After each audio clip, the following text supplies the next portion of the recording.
화이자 백신 1차 접종이 잠정 중단됐습니다. 2차 접종에 백신이 우선 공급되면서 일정의 차질이 빚어지고 있습니다. 충청북도가 국민청원으로 청주 도심 광역철도 살리기에 사활을 걸었습니다. 공직사회 동원령이 내려지며 국민청원 취지에 맞냐는 지적도 나오고 있습니다. 충주 호암지에 조성되는 시민의 숲이 예정대로 추진됩니다. 부족한 예산은 지방채를 발행해 충당하기로 했습니다. 올해부터 무상교복 제도가 시행되는데 학교마다 천차만별이어서 형평성 문제가 제기되고 있습니다. 여러분 안녕하십니까? 오늘 충북 코로나19 발생 현황부터 알아보겠습니다. 신규 발생 확진 환자는 5명입니다. 지역별로는 청주 3명, 충주 1명, 단양 1명이 확진됐습니다.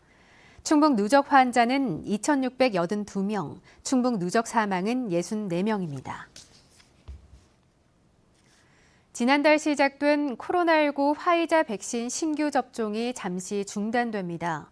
화이자 수급 문제로 현재 남은 백신과 들어올 분량은 모두 2차 접종자를 먼저 맞아야 하기 때문인데요.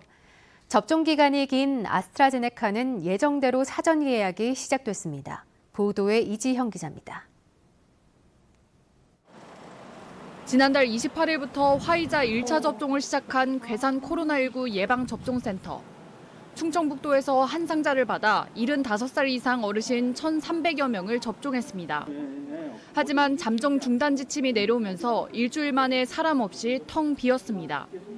화이자 백신 수급량을 조절해야 한다며 1차 접종을 당분간 중단하라는 지침 때문입니다. 우리나라 전체적으로 이제 화이자 백신 수급 물량이 약간 좀 떨어지면서 2차 접종 물량에 대해 집중하면서 1차 접종분에 대해서는 배정이 안 된 상태입니다. 중단된 지역은 괴산을 비롯해 청주 청원, 진천, 증평, 보은, 영동, 단양까지 모두 7곳. 이보다 앞서 진행해 현재 2차 접종 중인 청주 상당과 서원, 충주 제천, 음성, 옥천도 신규 접종은 추가로 하지 않습니다.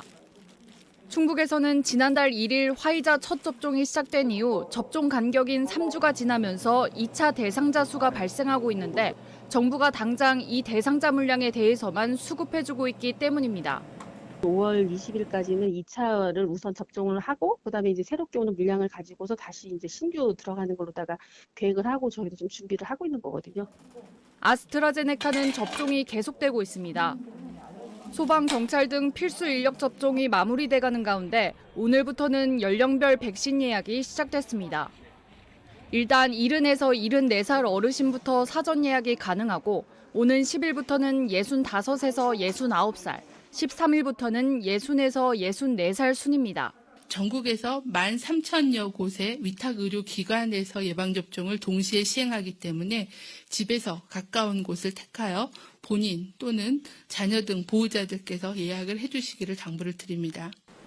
접종 사전 예약은 코로나19 백신 예약 전용 홈페이지와 각 지역 보건소 전화로 접수할 수 있고 접종은 오는 27일부터 순차적으로 시작됩니다. MBC 뉴스 이지연입니다. 충북에서 코로나19 변이 바이러스로 확진된 사람이 47명으로 늘었습니다. 이 가운데 해외 입국자 12명을 제외한 35명은 지역 내 발생입니다.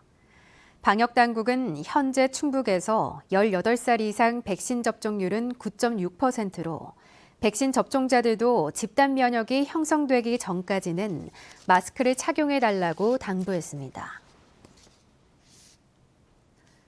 충주의 과수 화상병 발병이 올해 9곳으로 늘었습니다.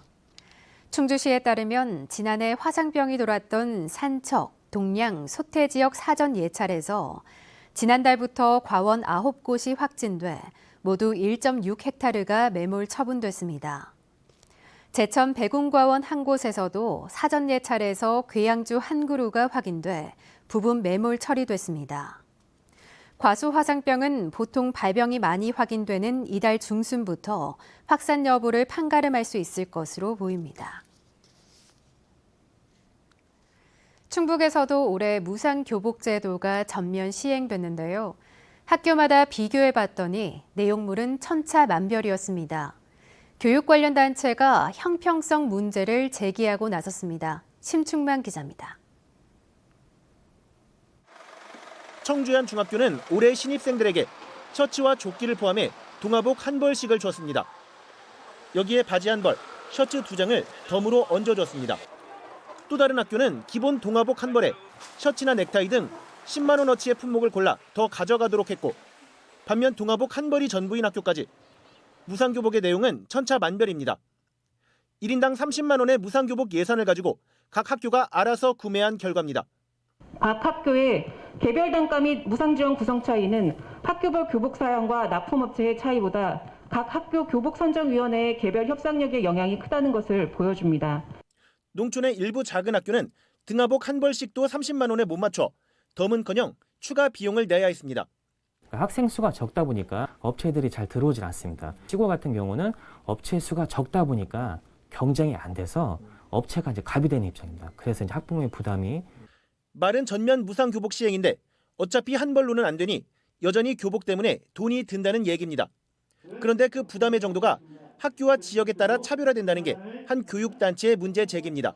학교별로 크게 다르다 보니 구매자가 부담해야 할 추가 물품의 비용도 크게 달라졌다. 실제로 교복 구매 지원 금액은 30만 원인데 학교에 따라 추가 구입비가 30만 원이 더 발생하는 황당한 상황도 벌어졌다. 충청북도교육청은 차별을 줄일 지침을 마련하라는 요구에 난색을 표합니다. 교복 선정 심의위원회에서 협의 과정을 통해서 이루어지는 거기 때문에 저희가 크게 간섭하거나 하는 요소는 안 된다고. 한편 문제를 제기한 충북교육연대는 비싼 양복 형태의 교복 대신 원가를 낮추면서도 실용성 있는 생활복 형태의 교복을 대안으로 제시했습니다. MBC 뉴스 심충만입니다. 충북 실군의회 의장협회가 강원도 영월군에 설치 계획인 폐기물 매립장 반대 성명서를 채택했습니다. 오늘 단양에서 열린 정례회에서 충북 11개 실군 의회 의장들은 매립장은 충북 북동부와 경기도를 비롯한 수도권 시민의 식수원과도 직결되는 문제라며 한뜻으로 사태의 심각성을 강조하고 반대 목소리를 내기로 했습니다. 한편 제천에선 더불어민주당 정책위원을 지낸 장인수 씨가 청와대에 반대 호소문을 보내는 등 오는 13일부터 단식 농성을 예고했습니다. 청주 도심통과 철도를 요구하는 국민청원이 제속도를 내지 못하자 충청북도가 총력전에 나섰습니다. 공직사회부터 먼저 나서야 한다는 입장이지만 지나친 강요 아니냐는 지적도 나오고 있습니다. 보도에 신병관 기자입니다. 청주 도심철도 통과를 요구하며 지난달 28일 올라온 청와대 국민청원. 한 달 안에 20만 명의 동의를 받아야 청와대 답변을 받을 수 있지만 8일째 오후 4시까지도 동의가 14,000여 명에 머물렀습니다. 충청북도는 도청 곳곳에 서명을 안내하는 현수막을 내걸었고 공직사회가 먼저 나서야 한다며 직원 독려에 나섰습니다. 참여해달라고 부탁을 하면서 공직사회가 먼저 나서지 않는다면 그거는 또 내가 하지 않으면서 도민들에게 부탁만 하는 결과가 될 것입니다. 논란은 이 같은 독려가 지나친 게 아니냐는 것. 이시종 지사 지시사항이라는 안내문입니다. 직원 1인당 100명 이상의 목표를 정해 실국별 실적을 매일 제출하게 했고 SNS 계정별 2회 이상 동의도 안내했습니다.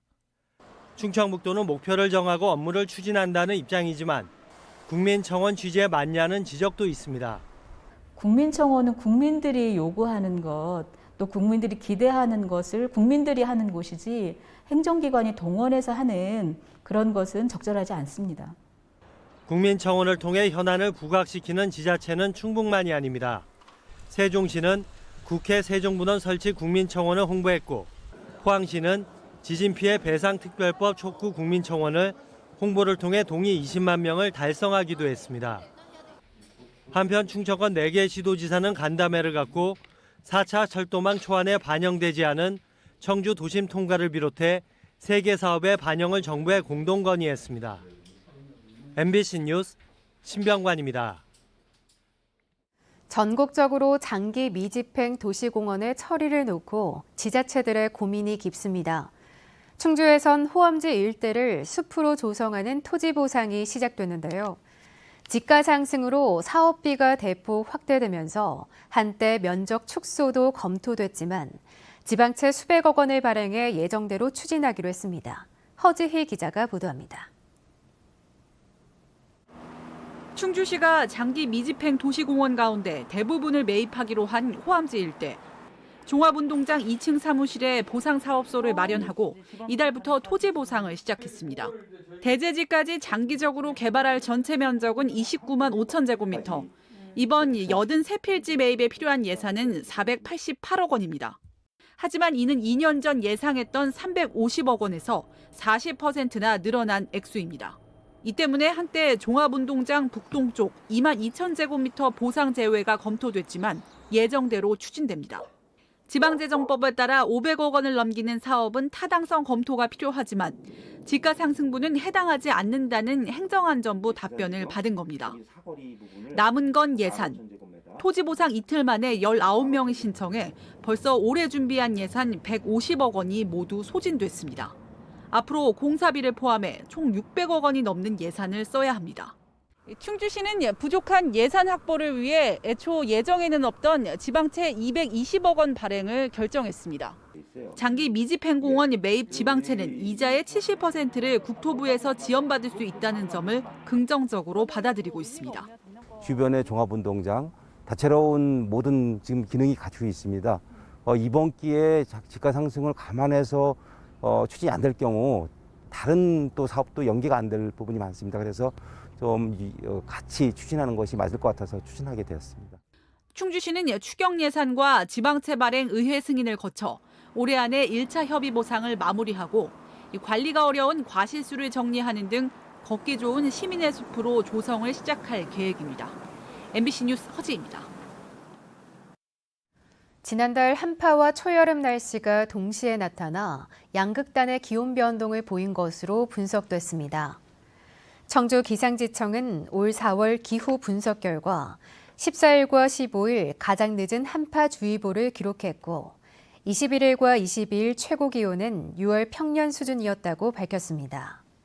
한파 원인은 상층 제트기류가 일시적으로 약화돼 북쪽 찬 공기가 남하한 것으로 분석했고 고온은 따뜻한 남풍류 유입과 강한 일사 때문인 것으로 봤습니다. 충북 도내 지역 농협과 축협에서 신규 직원 52명을 채용합니다. 농협충북지역본부는 지역 농협과 축협에서 근무할 지역 인재 52명을 뽑기로 하고 오는 10일까지 원서를 접수한다고 밝혔습니다.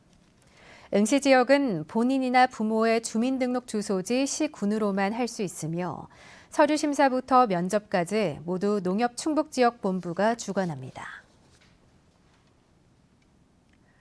제천시의회가 코로나19로 위축된 지역경제 회복과 신속한 재해 복구를 위해 추가 경정 예산 1,615억 원 편성을 의결했습니다.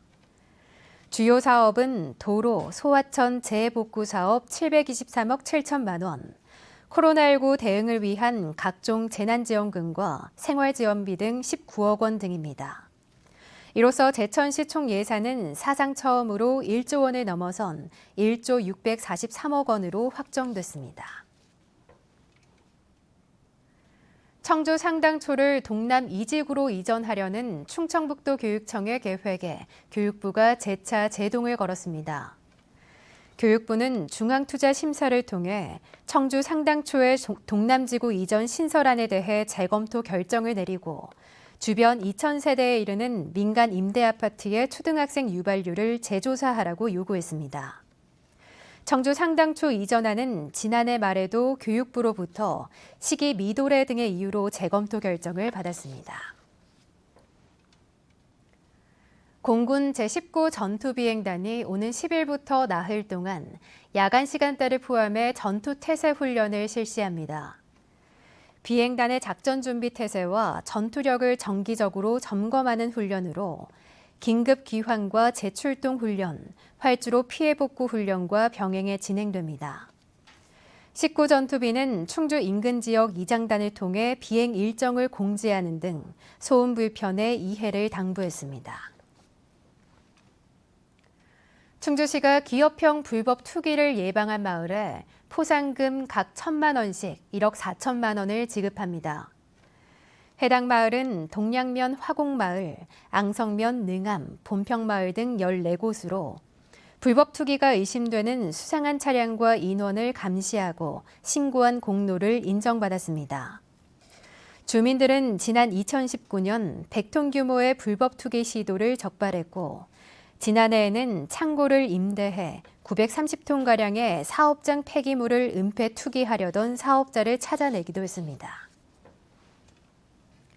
출범 2주년을 맞은 제천문화재단이 지역 문화예술 정책을 짚어보는 포럼을 개최했습니다.